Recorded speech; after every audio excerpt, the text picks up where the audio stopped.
Thank you very much. We had a busy day. We're dealing with lots of different people on lots of different things. We had some terrific people in today and trying to solve some of the problems that are going on in the country and outside of the country.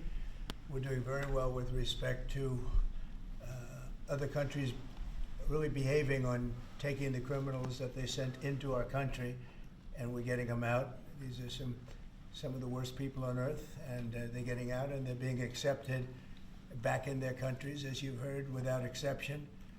So a lot of people thought that was not going to happen, but it's happening very full force. And we're getting some very, very dangerous people out of our country, which is very important. Will, perhaps we'll go through the first one, please. Yes, sir. So earlier today, before the press came in, you signed a commission appointing Chris Wright to be your next Secretary of Energy. We have another commission prepared for your signature, sir. This is Doug Collins to be Secretary of the VA, Doug Collins of Georgia. Two very good men.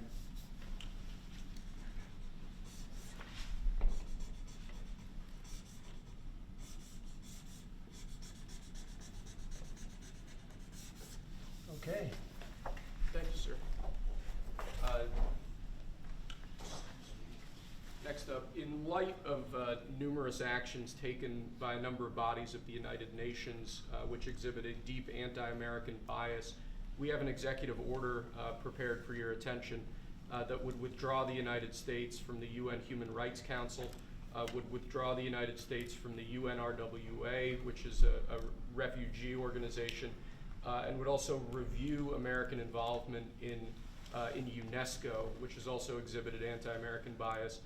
More generally, the executive order calls for a review of American involvement and funding in the UN in light of the wild disparities in levels of funding among different countries that, as you've expressed previously, is deeply unfair to the United States. So I've always felt that the UN has tremendous potential. It's not living up to that potential right now. It really isn't, hasn't for a long time. It has, there are great hopes for it, but it's not being well run, to be honest, and they're not doing the job. A lot of these conflicts that we're working on should be settled, or at least we should have some help in settling them. We never seem to get help.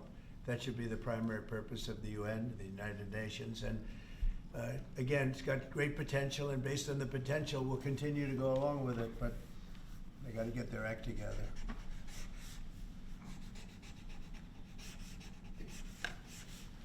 What would they need to do, sir, to get their act together? Well, they got to be fair to countries that deserve fairness. They have some countries, as you know, that are outliers, that are very bad, and they're being almost preferred as countries to those that do their job and are doing a good job, and they have to really, they're going to end up losing, a lot of countries are going to end up losing their credibility like other organizations, and then they're going to be nothing. The potential of the United Nations, and not everybody agrees with me on this, the potential of the United Nations is fantastic if properly run. So we'll see what happens. How much money are you willing to take away from them? Well, we're taking away a little bit, but we're not looking to take away money. This is so important that we're really, as you know, the United Nations is largely funded by us. But, and it shouldn't be, it should be funded by everybody, but we're disproportionate, as we always seem to be. But it's something that if it ever lived up to the potential, in 10 minutes it would make up the difference. That's the kind of power it could have. Right now it doesn't have that power. Next, sir, this is a national security presidential memorandum that seeks to impose maximum pressure on the government of the Islamic Republic of Iran. Many of these provisions are similar to actions that your administration took during your first administration. The basic idea here is to have every department and agency, or many departments and agencies in your government attempt to sanction and control Iranian activities, particularly relating to the Iranian nuclear program and the Iranian export of terrorism through support of various proxy groups abroad. And the intent here is to give you all of the possible tools to, I'd say, engage with the Iranian government to ensure that going forward they're less of a malign actor on the world stage. So this is one that I'm torn about. Everybody wants me to sign it, I'll do that. It's very tough on Iran. It's what we had before. We would have never had the problem. You would have never had October 7th. We would have never had the problem had the election gone a different way, which it should have. But this one, I think, more than made up for it. I think we're doing things and it shows that more than made up for it, much more historic. The Iran situation, hopefully, I'm going to sign it, but hopefully we're not going to have to use it very much. We will see whether or not we can arrange or work out a deal with Iran and everybody can live together, and maybe that's possible and maybe it's not possible. So I'm signing this and I'm unhappy to do it, but I really have not so much choice because we have to be strong and firm, and I hope that it's not going to have to be used in any great measure at all. It'd be great if we could have a Middle East and maybe a world at total peace. Right now you don't have that. When I left, you had peace all over the world, and now you have the world is blowing up. As you know, Bibi is coming in to see me later. Others are coming in to see me. We'll see what we can do. But I'm signing this, and hopefully it will be a document which won't be very important, will hardly have to be used. So what kind of deal would you be prepared to Well, make we're going to with Iran? see. I mean, we're going to see. They cannot have a nuclear weapon. With me, it's very simple. Iran cannot have a nuclear weapon. Do you support We don't want to be tough on Iran. We don't want to be tough on anybody, but they just can't have a nuclear weapon. How, Mr. Mr. President, are you going to President, engage in conversations with your counterpart in Iran? I would. Do you want to block the sale of Iranian oil to other nations? Well, we have the right to do that, and that's what I did before, and they had no money. They wouldn't have had the money for Hamas or Hezbollah and anybody else. It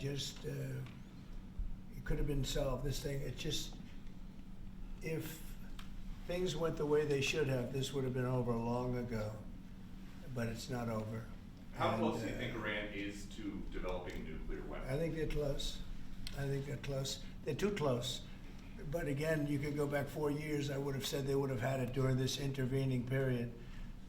But they're pretty close, Peter. And why say that you're unhappy to sign it if it's Iran and their proxies who have threatened to retaliate against you Yeah. and your team by killing you guys for taking out Soleimani? Well, they haven't done that, and that would be a terrible thing for them to do. Not because of me. If they did that, they would be obliterated. That'd be the end. I've left instructions. If they do it, they get obliterated. There won't be anything left. And they shouldn't be able to do it. And Biden should have said that, but he never did. I don't know why, lack of intelligence perhaps. But he never said it. If that happens to a leader, or close to a leader, frankly, if you had other people involved also, you would call for total obliteration of a state that did it. That would include Iran. So I'm signing this, and it's a very powerful document, but hopefully we're not going to have to use it. Mr. President, if the Prime Minister today were to ask your help in striking at Iran's nuclear facilities to prevent the kind of progress towards a nuclear weapon, would you give him the green light? Would it, either to do it himself or for the Yeah. U.S. to participate with him? I don't know that that's what he's going to be asking for. I have no idea that it is. You're telling me.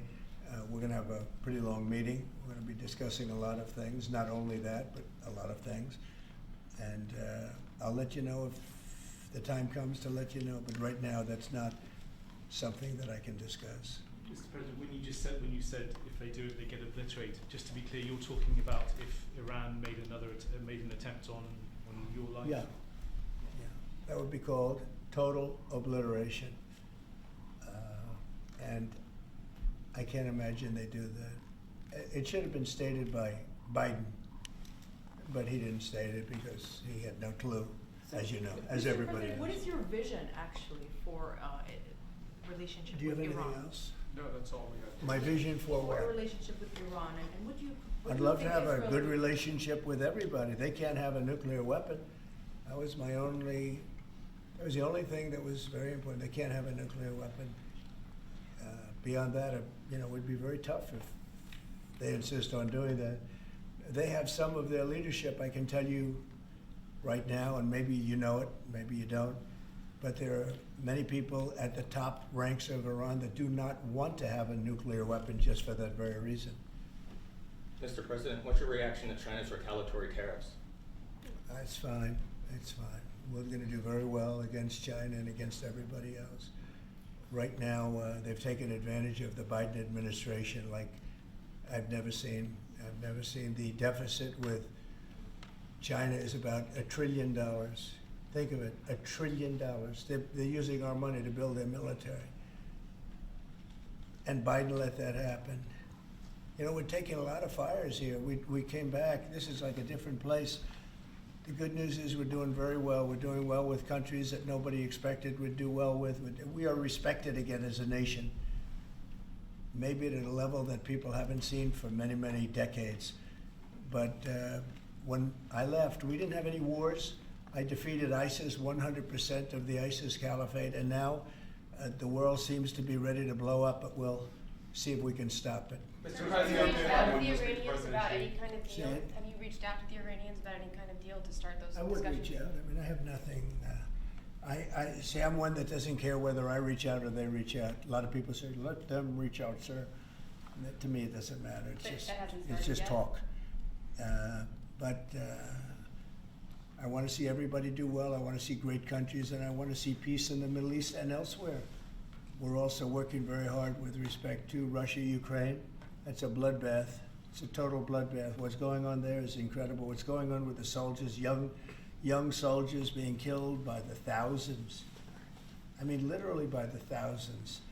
And we want to see if we can get that stopped. And I think we've had some very good talks. Any update on when you would meeting speak to with- President Xi, sir? Any update on when you would speak to President Xi? No, we'll speak to him at the appropriate time. I'm in no rush.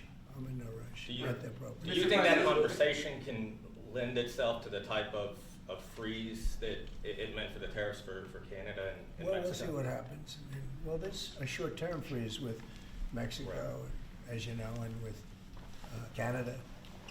But they've agreed to be very, very strong on the border, stronger than they ever were by far, by a factor of about 30. And in addition to that, as you can see, we've been strong because we've had numbers like you've never seen before. I mean, the border is now closed, really closed.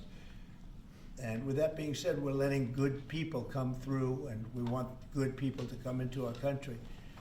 But the border is closed. In your President talks, Trump, in your so, talks with Prime Minister Netanyahu today, do you intend to press him about how many deaths have been amongst Palestinians? Are you concerned about that death? I talk about that too. You know, both sides mean a lot. I talk about that. I talk about the other side. I talk about everything. What's your main message to him today during your meeting? Well, I'm here to listen. He's here to see me, and I'm here to listen. So, Will you President continue not to much of a press? message. Will At you the right continue- time, I'll give him my Mr. message. President, will you continue to press for this idea that Jordan and Egypt take Palestinians from Gaza? Yeah, I would like to see Jordan. I'd like to see Egypt take some look. The Gaza thing has not worked. It's never worked, and I feel very differently about Gaza than a lot of people. I think they should get a good, fresh, beautiful piece of land, and we get some people to put up the money to build it and make it nice and make it habitable and enjoyable and Somewhere else. make They it a say home. they don't want to leave, though. Palestinians say they don't want to leave. I don't know how they could want to stay. It's a demolition site. It's a pure demolition site. If we could find the right piece of land or numerous pieces of land and build them some really nice places with plenty of money in the area, that's for sure. I think that would be a lot better than going back to Gaza, which has had just decades and decades of death. Where would those pieces of land be? Well, if they those could Arab be in countries Jordan, don't want and they to could go? be in Egypt, and they could be in other places. You could have more than two, more than one, but you could have more than two. And you'd have people living in a place that could be very beautiful and safe and nice. Gaza's been a disaster for decades. Would the U.S. pay for that? I Or don't think contribute? I don't Would the think United the States UN would contribute? pay, but I think there's plenty of people that would in the area. They have a lot of money. They certainly have a lot of money. Some of the countries over there, they'd like to see it. I know that Saudi Arabia wants to see peace. I can see that. And many of the countries there, as far as I'm concerned, they all want peace. I think, maybe I'm wrong on this, but I think Iran would like to see peace too. They've had enough. Don't you think they've had enough? But the leaders of Egypt and Jordan have said bluntly they have no interest Well, they may have said that, but a lot of people said things to me. They said they wouldn't take anybody back in Venezuela, and right now they're flying them right back into Venezuela. And a lot of people, and they're doing the right thing in Venezuela. The Panama Canal is an active discussion right now. They said things about that, and virtually everything that's been said has been incorrectly stated based on the result. Doesn't Would that the amount people to be able to forcibly return to displacing? Gaza? Wouldn't that amount to forcibly displacing those people from Gaza? If I they don't say think they so. want I to think stay? if they had the opportunity, they'd love it. If they had an alternative to Gaza, they have no alternative right now. I mean, they're there because they have no alternative. What do they have? It is a big pile of rubble right now. I mean, have you seen the pictures of it? Have you been there? It's terrible to live. Who can live like that? And very dangerous. There's shooting all over the place. There's bombing all over the place on both sides. No, I would think if they had an option of moving to an area, either in a large group or various smaller groups, and take care of the close to 2 million people, I would think that they would be thrilled to do it. They have no, when you say about the Gaza Strip, they don't have an option. To be clear, you're saying they'd be thrilled. very dangerous. They'd be thrilled to leave Gaza. Oh, I think they'd love to leave Gaza if they had an option. Right now, they don't have an option. What are they going to do? They have to go back to Gaza. But what is Gaza? There's practically not a building standing, and they're very dangerous. Those buildings are shifting and they're falling down all over the place, and there's gunfire all over. It's going to be that way for a while. Mr. President, wouldn't it have made more sense to evacuate people while the war was ongoing rather than now when there's a ceasefire? Which is what you're talking about. When it was more dangerous when there were strikes overhead than now. Well, the strikes could start tomorrow. There's not a lot left to strike. Exactly. It's a demolition site. The whole place is demolished. It's unsafe. It's unsanitary.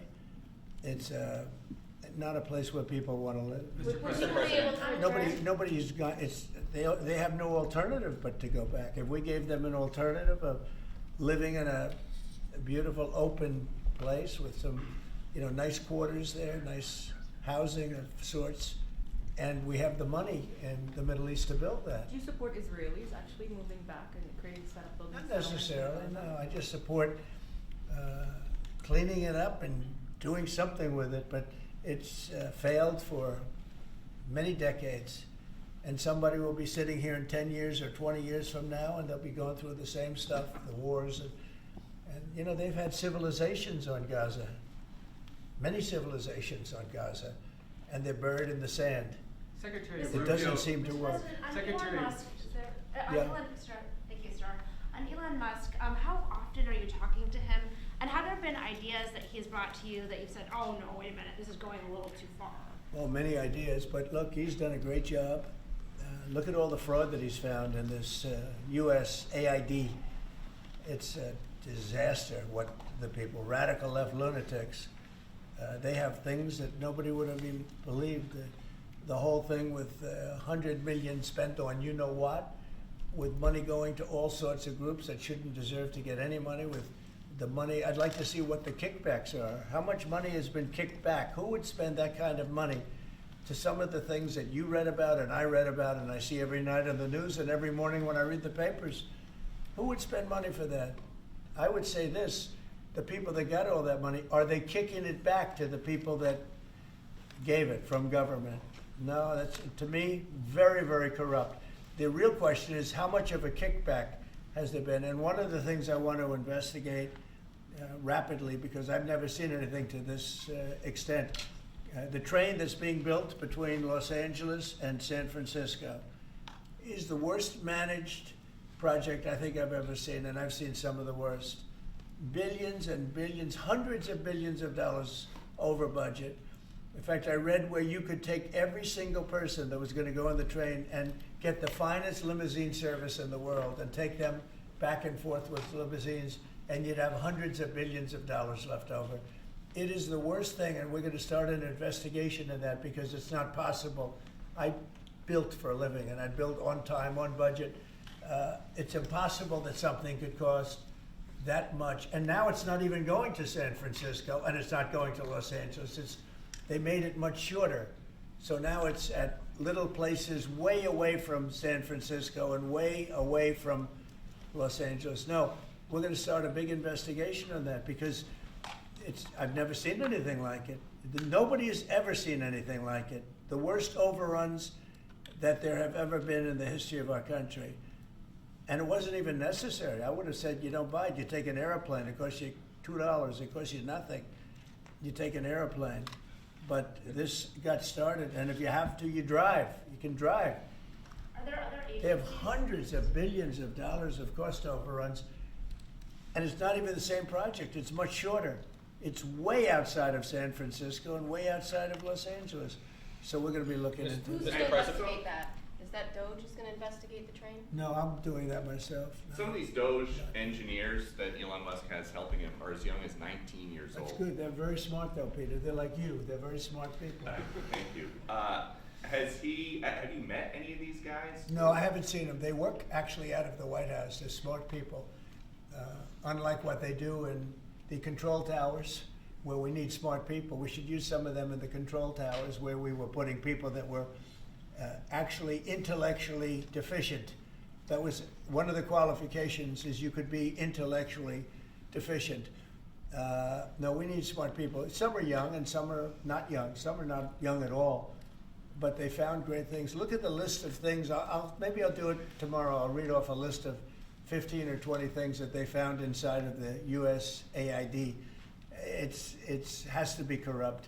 Nobody could approve that. They could only approve that if they were getting kickbacks. And it Mr. sounds President? You're talking about hundreds of millions of dollars. and it sounds like you're going to wind down USAID.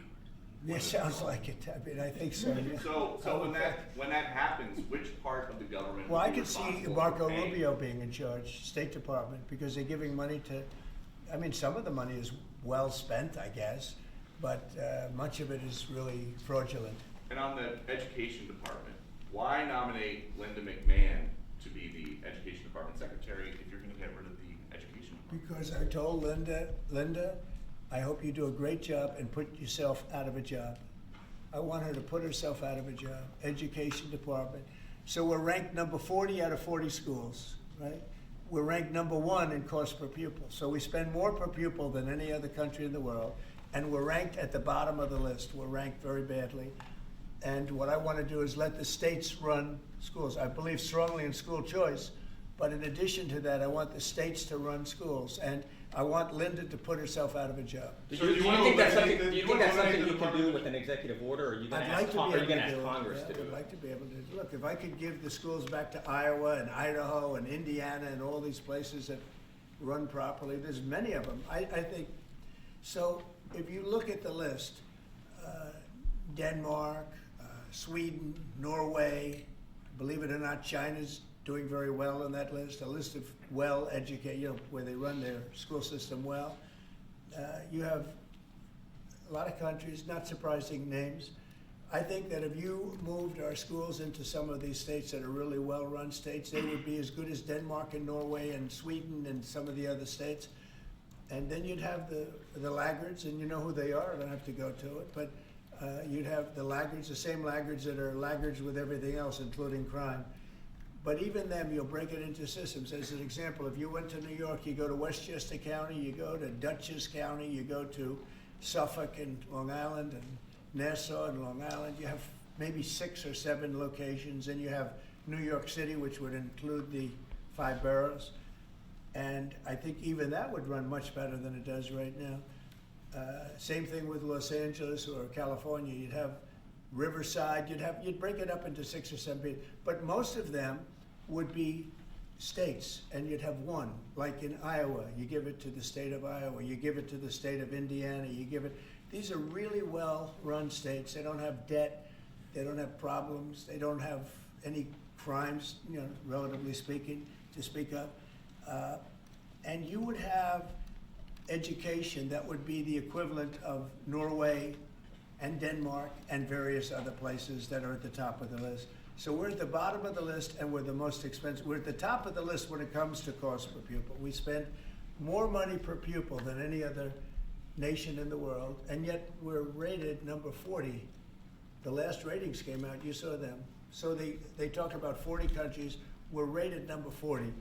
And I say that if we did this, we would we would go 20, 30 notches up. We could do great. And we would have some of the best districts in the world. But are you looking to do that with an executive order, sir, or do you need to work with Congress? Well, there are and some education people that department? say I could. I think I'd work with Congress. I think we'd have to work with the teachers union, because the teachers union is the only one that's opposed to it. Nobody else would want to hold them back. Look, we have to tell the teachers union, we're rated last in the world in education of the top 40. We're rated last. We were 38. Now we're 40. We went to 39. We went to 40. We're 37. But we're at 40 now. The thing just came out. That's under Biden. Remember that. Secretary Rubio announced a deal this week that would allow potentially American citizens who are criminals to be put in a different country. Is that something you're looking to Oh, do? no, I didn't know that he announced that yet, but if he did, it's fine, yeah. We have hardened criminals, horrible people. You see him pushing people into subways. The train is coming last week. Guy walking around, just sees somebody waiting for the train. Train's coming 40 miles an hour, and he gets pushed into the subway. And that happens all the time. These are sick people. If we could get them out of our country, we have other countries that would take them. They could. It's no different than a prison system, except it would be a lot less expensive, and it would be a great deterrent. Send them to other countries. If we could go a step further, in other words, we're talking about getting the criminals out of our country that come in through other countries illegally, right? The illegal migrants, as I call them. Well, we have people that are just as bad as them in our country. If we could get them out, I'd be very happy. So you would pay El Salvador to El house Salvador them? said that he would, wanted you to pay a fee for that. Would you pay that? Well, it's a very small fee compared to what we pay to private prisons. But under what And a authority? very, very small fee. I don't know, we'll have to find that out legally. I'm just saying, if we had the legal right to do it, I would do it in a heartbeat. I don't know if we do or not, we're looking at that right now. But we could make deals where we'd get these animals out of our country. And you know, if you take the shooters, the people that hit old ladies in the back of the head with a baseball bat when they're not looking, and walk down the street, the people that you see it, the people that take out a gun and shoot you for no reason at all. If we could get these animals out of our country and put them in a different country under the supervision of somebody that made a relatively small fee to maintain these people, because you know what? These are criminals, you call them hardened criminals. They've been in jail 40 times. There's one 42 times. And every time the person gets out, it's a he. Every time he gets out, he commits another crime within 24 hours. And it's a heinous crime. It's a rough crime. We don't want these people in our country either. We don't want them in our country. Do you have an update on If we had the TikTok? option, if we had the option to get them out and let them be based in some other country at a fraction of the cost, and frankly, they could keep them, because these people are never going to be any good. That person that has been arrested 42 times or 22 times or 17 times and is all in for manslaughter and everything else, and only gets out because of a very weak judicial system that only goes after people like Trump. They don't go after the criminals. They don't go after people like this. And they laugh at our law. If that took place, you would have a lot less crime automatically. So, sir, you're exploring whether to allow this?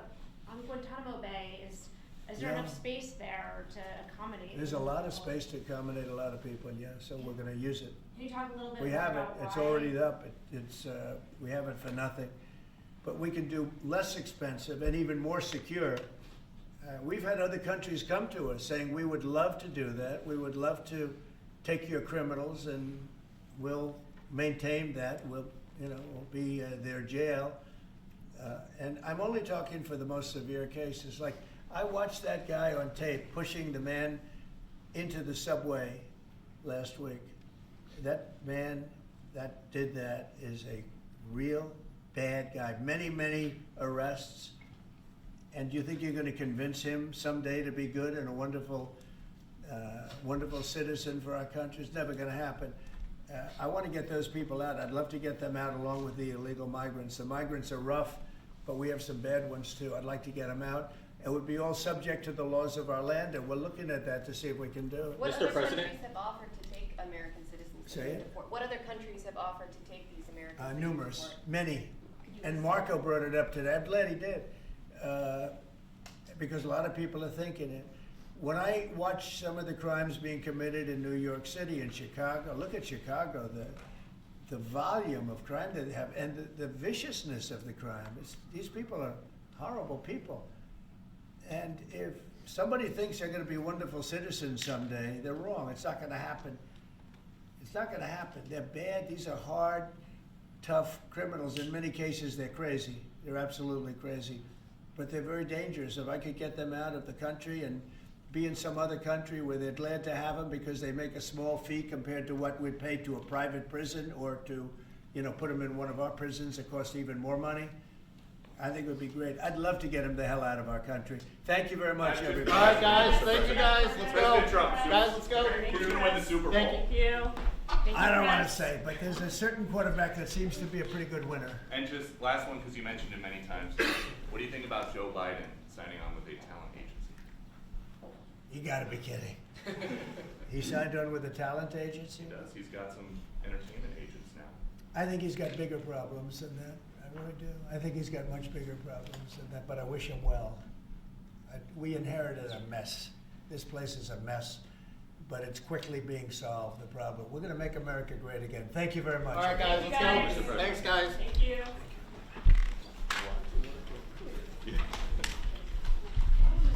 All right, let's go, guys. Thank you all. Thank you, guys.